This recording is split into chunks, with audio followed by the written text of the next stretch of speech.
Look what we got in today. Thank you, Amazon. Haha. We got a whole new frog collection. Look at that. I got a 2-pack of these big frogs. My wife thinks these are a little bit too big, which she could be right, but we're going to be using them for our Fairy Day setup. And I did order a 4-pack of smaller frogs. Let me show you. Hold on. I'll flip the camera. All right, so here's the 2 big ones. Just got them in, and thank you, Mike from Texas, who found those and sent me a link a few months back. And I'm going to put the link actually in the description so that you can see exactly where we got them. So yeah, these frogs are kind of big, but look how realistic they are.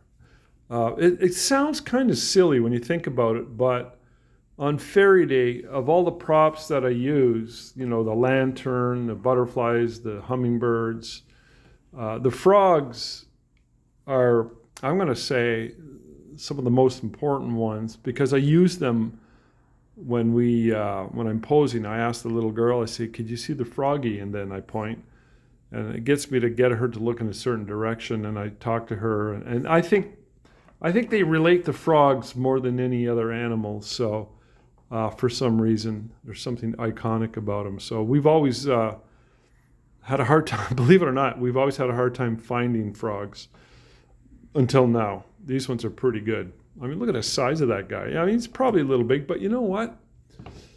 Maybe not. Maybe on a little 3-year-old, it might be a little overwhelming, but a 5, 6, 7, 8-year-old, it might be a good size. I don't know. Maybe these ones will work, but these are really nice frogs compared to the ones we've purchased over the years. Again, we always had a hard time finding good frogs, and the ones that we did have and have used for many, many years, they were made out of fabric and the feet would fall apart and they just never lasted. These are really well made. They're strong plastic and they look very real. I have a good feeling about these frogs. You know, it's weird, eh? But I'm excited. I'm excited. There's our fairy village. I put some lights in there. So when they come in on Fairy Day, I tell them there's a fairy that lives there. I'm just going to leave these frogs here. I'm going to put them out. I'm going to put them out in my little village here. See, one's there. Yeah. Yeah, so I'm excited. We have new froggies.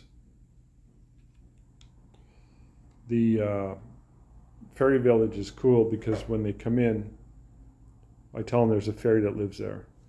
There's a fairy there, and she's got a sister who's named Anastasia, who's a bit of a troublemaker who lives here. And they love the story.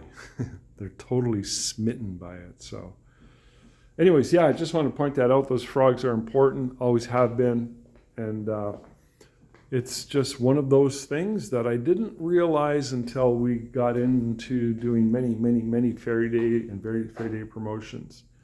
And, you know, doing all the posing and all that stuff. Sorry, my camera's acting up here. Yeah, I wanted to share that with you. So, new frogs. Yay. You know the fairy tale, the princess who kisses the frog and the frog turns into a prince? There's a lot of variations, a lot of different stories to do with frogs. There's something timeless, there's something iconic, there's something mystical about frogs. So maybe that's why. I don't know. Okay, thanks.